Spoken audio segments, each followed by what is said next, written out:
Auspician este programa Sancor Seguros.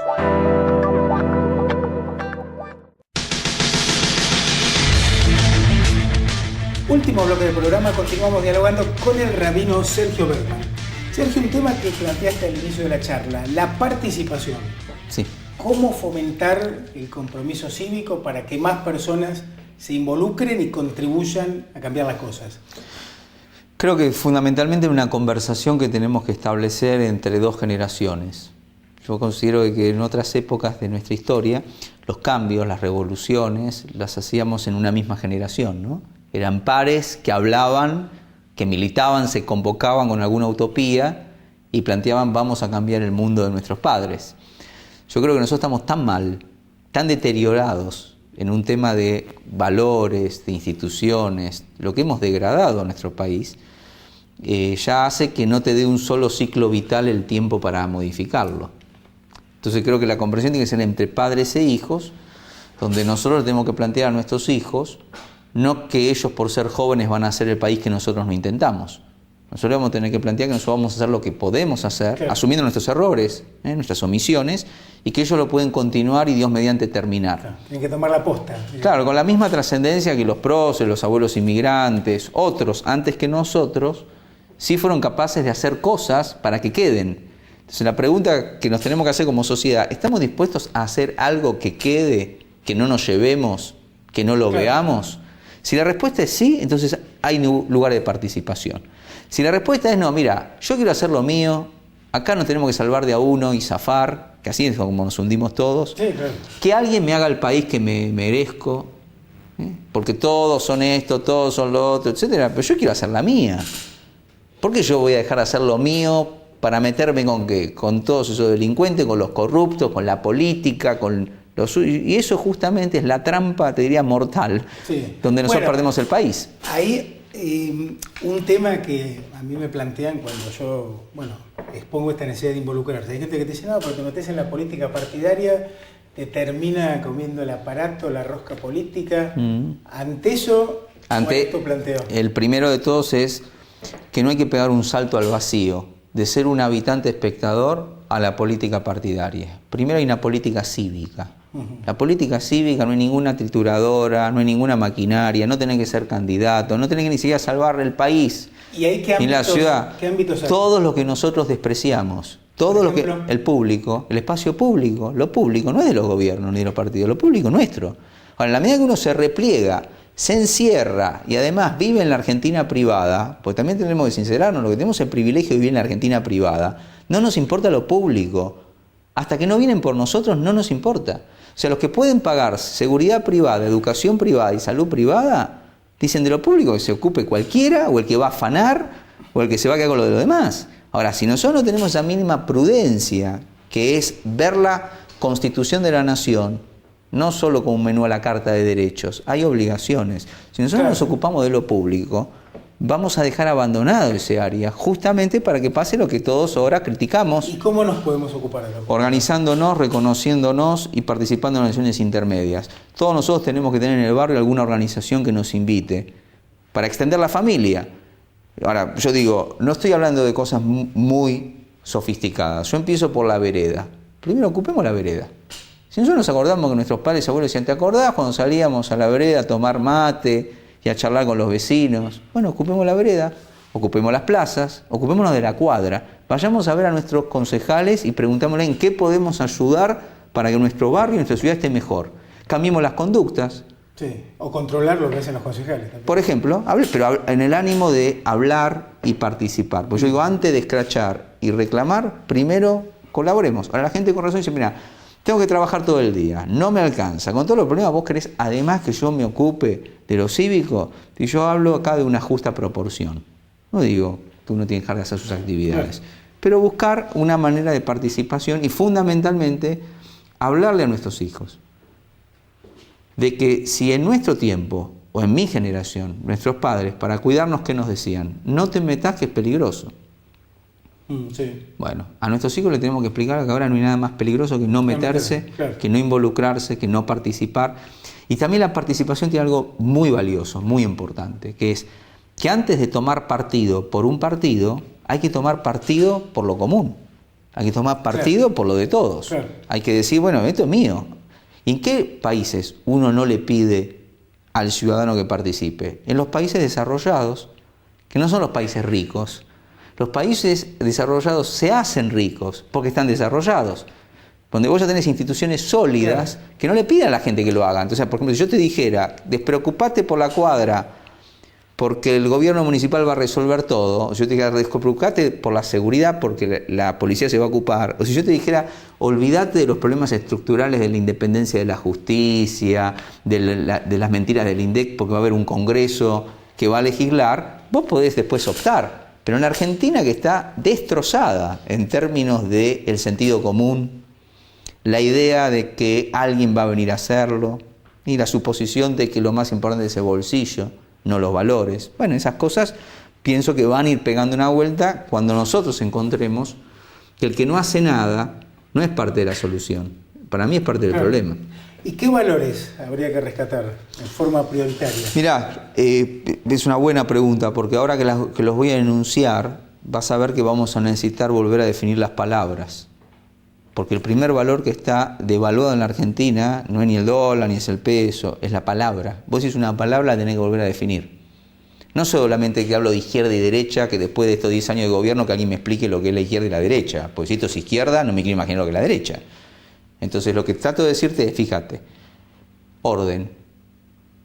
Orden, es un valor. Respeto, valor. Autoridad. Claro. Ahora, si yo digo orden, no hablo de represión, hablo de orden.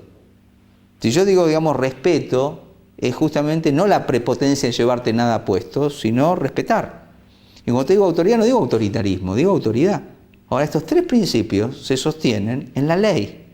Ahora, si nosotros tenemos desprecio por la ley, que es lo que tiene no un gobierno, un pueblo, nosotros tenemos un problema cultural, y creemos que libertad es hacer lo que se me canta, en lugar de hacer lo que debo dentro de lo que puedo, bueno, en esas dimensiones de estos valores, que vos decís, pero estos valores no son nuevos, justamente.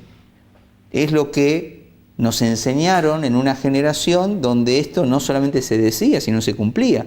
Y creo que lo que nosotros tenemos que hacer es recuperar estas cosas, teoría mínimas de lo mínimo, y salir de esta manipulación de suponer que el caos, que hago lo que quiero, que no hay límites, es la manera de vivir y eso es la manera de volver a la barbarie. Son valores que están vigentes en buena medida en los países donde el nivel de vida es adecuado, donde hay perspectiva yo de siempre progreso. lo explico, en la charla lo explico de la siguiente manera. ¿Ustedes creen que, por ejemplo, los alemanes tienen algo en los genes por los cuales no tiran papeles? No, lo que tienen es una cultura. Ahora, en algún momento hubo alguien que cuando le tiraban papeles le ponía una multa. Claro. Pero no había manera de arreglarla, la multa la tenías que pagar. Claro. Ahora, después de una generación donde ya el padre que tenía que pagar la multa no tira más los papeles, el hijo, ¿qué ve? Que no se tira más papeles. Ya quizás el nieto no hace falta ni la multa, porque ya lo incorpora, ¿no?, como un hábito sano, claro, de una manera de educarnos. Para nosotros somos unos mal educados cívicos. Y nosotros además quebramos el país por evasión cívica. Este país tiene demasiados habitantes que hacen la plancha, claro, esperando que los problemas de todos los resuelva alguien, mientras cada uno se lleva lo de uno, y no tiene la cantidad de ciudadanos necesarios comprometidos. Que yo te diga, hoy para mí un ciudadano activo es casi un héroe. En la época claro, de la fundación de la patria tenías que ir a pelear por la independencia, entregar tu vida, ¿no? Eso era un héroe. Sí. Hoy para mí es un héroe, es alguien que quiere hacer algo más allá de lo que se quiere llevar. Ahora, ¿y cómo ves el rol de los empresarios o de la dirigencia empresaria frente a esta realidad? Bueno, lamentablemente, con algunas honrosas excepciones, que son honrosas pero son excepciones, en la Argentina no hay empresarios, hay hombres de negocios. ¿Y cuál ves que es la diferencia? Y la diferencia es que el empresario invierte un capital con la intención de tener reglas y normas previsibles para obtener una renta razonable, con la intención de no llevarse nada puesto, sino llevarse todo lo que gana trabajando, pero dejar después de sí mismo una empresa y un emprendimiento que lo trascienda, para lo cual no puede negociar cualquier cosa con cualquiera. Y justamente su emprendimiento está vinculado a la trascendencia. El hombre de negocios quiere rápidas ganancias poniendo lo menos posible, llevándose todo lo más rápido que pueda, sin dejar ninguna huella y absolutamente nada después de él, dejando la plata en otro lugar y negociando con cualquier cosa.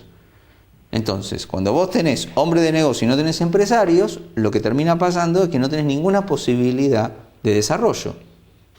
Porque cuando el empresario quiere emprender, condiciona la política. Le dice, mira, yo quiero emprender y la política, ¿sí?, me tiene que dar las garantías para que yo haga mi trabajo de empresario. Acá lo que nosotros tenemos es una gran cantidad de hombres de negocio que lo que quieren es arreglar con la política para ver cuántos más negocios pueden hacer. Y le ponen una ficha a cada uno para ver con quién negocian el día que lleguen. Pero no hay nadie que ponga ni siquiera un límite. ¿Vos te parece que esta Argentina, después de 10 años de crecimiento, con los empresarios que ganaron lo que ganaron, en vez de estar aplaudiendo en la primera fila, no podrían también poner un límite? ¿Y por qué pensás que no lo hacen? Porque van por más. Porque van por más. Temor también. Bueno, por lo mismo que los argentinos en general, obviamente, no es un tema argentino, te diría muy humano. Vamos a votar primero con el bolsillo y después con los principios. El problema que a veces pasa que en el camuflaje de los bolsillos, como esta ficción, la Argentina aislada, hiperinflacionaria, comidas las reservas, imprimiendo papeles que son billetes sin respaldo, vamos a quedar fuera de juego. Y cuando ya nos demos cuenta va a ser tarde. Por eso van a ir hacia los modelos populistas, justamente no de economía sustentable, sino de prebenda, de subsidio y dominación, ahogando toda diferencia y de persecución a todo aquel que no piensa igual. Pero esto no lo inventó la Argentina. Esto me parece que es el modelo chiquito lo que ya venía pasando en Santa Cruz, el modelo latinoamericano lo que lidera Venezuela y lo que en la historia del mundo ya conocemos que fueron prácticas autoritarias que de alguna manera no es una novedad para la humanidad, mucho menos te diría para la Argentina. Lo que sí es una lástima es que 30 años después de haber recuperado la democracia vayamos para atrás en vez de ir para adelante. Sergio, muy breve, que ya sí, cómo no. Se nos acaba el tiempo. ¿Qué condiciones se tienen que dar para que la oposición o, digamos, sectores de la oposición se nucleen para generar una alternativa de poder?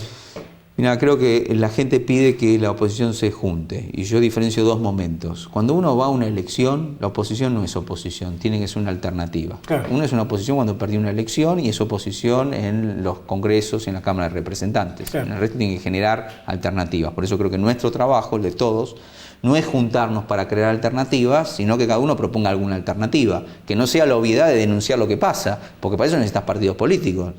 Nada más necesitas abrir los ojos. Pero hay una convergencia, que no es lo mismo que se unan, que tenemos que practicar ahora en agosto y en octubre. En agosto con las primarias y en octubre con las elecciones. ¿Que cuál es? Hay una lista de partidos que todos comparten el principio republicano. Ponerse de acuerdo en temas básicos. El tema básico es que no se reforme la Constitución. Porque una vez que la Constitución no se reforma según la votación de octubre, ya todos la acompañaremos a Cristina que termine su mandato. Incluido el Frente para la Victoria va a tener que proponer una alternativa, porque lo único que tiene para ofrecer es más de ella. Bueno, que proponga una alternativa. Nadie está diciendo que no participe, que proponga una alternativa. Y el resto de los partidos, ya sabiendo que hay 2 años para una sucesión presidencial, sin burlar la Constitución, tenemos que empezar a explicarle a la gente qué vamos a hacer el día después. Ya no denunciar lo que no funciona. ¿Qué propuesta tenés? Claro. Y en ese sentido yo te diría, bueno, en el espacio nuestro, que es el PRO, liderado por Mauricio Macri, no solamente ya tiene un candidato a presidente para el 2015, están las propuestas de la Fundación Pensar, hay propuestas regionales, hay una visión de la economía, del desarrollo, de la inserción en el mundo, pero me parece que eso va a formar parte de la riqueza de la política una vez que en el 2013 aseguremos que vamos a seguir bajo la misma Constitución y vamos a defender una democracia republicana. Sergio, gracias por tu No, a vos por la invitación. Gracias a ustedes por estar y nos reencontramos la próxima semana.